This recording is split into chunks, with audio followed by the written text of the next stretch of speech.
Hey guys, what's happening? Wanted to upload a video today, talk to you guys about the E-TWOW GT Sport.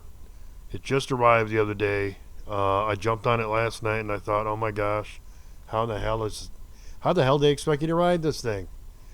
So, all night I'm like, what am I going to do with this? It was raining cats and dogs, so I didn't get much chance to ride it. So I rode it today, and it's really something that you just have to get used to. Some people it's probably not for everybody.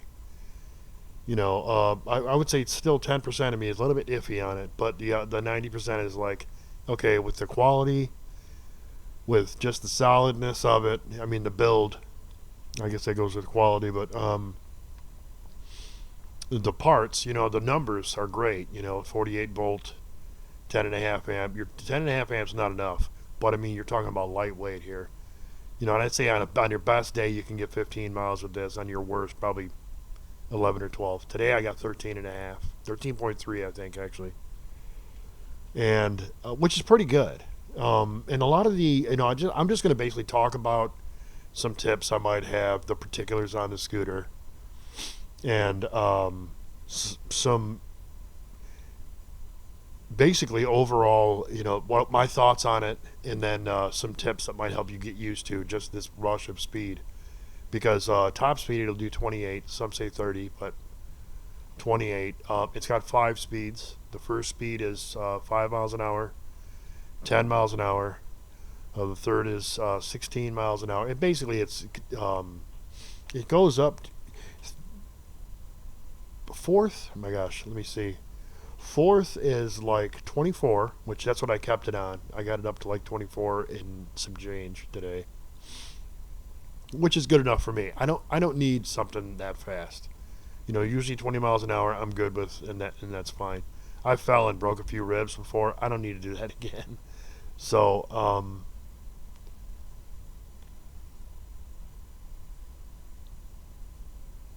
but the fifth speed you can break 30 miles an hour. I don't know, depending on the size of person, it might not. But I weigh 210, and it probably would just keep going. Past 30 miles an hour is what I'm saying. But I'm going to go over just the particulars about it. They say updated for 2024 on the model that I got. Like I say, I just got it, so it's brand new, the latest model. I don't know what they updated, so I can't help you on that. But some said in the past, on videos that I've watched, that the brakes really aren't that great. I didn't have a problem with the brakes. I've had better, but I didn't really have too much of a problem with the brakes. If you use the electronic brake and the drum brake together, that's pretty good. That will get you stopped. I think it works just fine, really, for me. But the handlebars are short. I'm going to go ahead and point that out. But I would say the majority of the day, it didn't really take any getting used to. It was easy from the start. They can't widen them because the electronic brake and the throttle, both the little thumb, uh, they're both like throttles, but both of those are connected right to the screen. So they can't widen them if they wanted, unless they made some kind of special, piece that'll connect to the handlebars as well or something. So it's not so flimsy. It'll probably just break off if you extend them out. You know what I mean? But anyway, short handlebars. It's 48 volt, 10 and a half amp battery. It comes with a 3 amp charger, which is not very common, which is pretty damn cool because it charges it a lot quicker. 8-inch wheels. The wheels are just really small, but what you're trying to do here is get it down to a compact size. I honestly, I'm going to go ahead and say this. I know I'm all over the place, and I apologize for this, guys, but I think the price is too much for what you're getting. But you are getting lightweight. You are getting just tough quality build, and I can't get that rush out of any other scooter that I have. None of them go this fast. I mean, this fast and accelerate this quickly. They'll go as fast, but they won't accelerate. Quite quite as quickly. You know what I mean? So I can't put a definite word on it, but 500 max, 500 watt motor. Sorry, 700 watt max.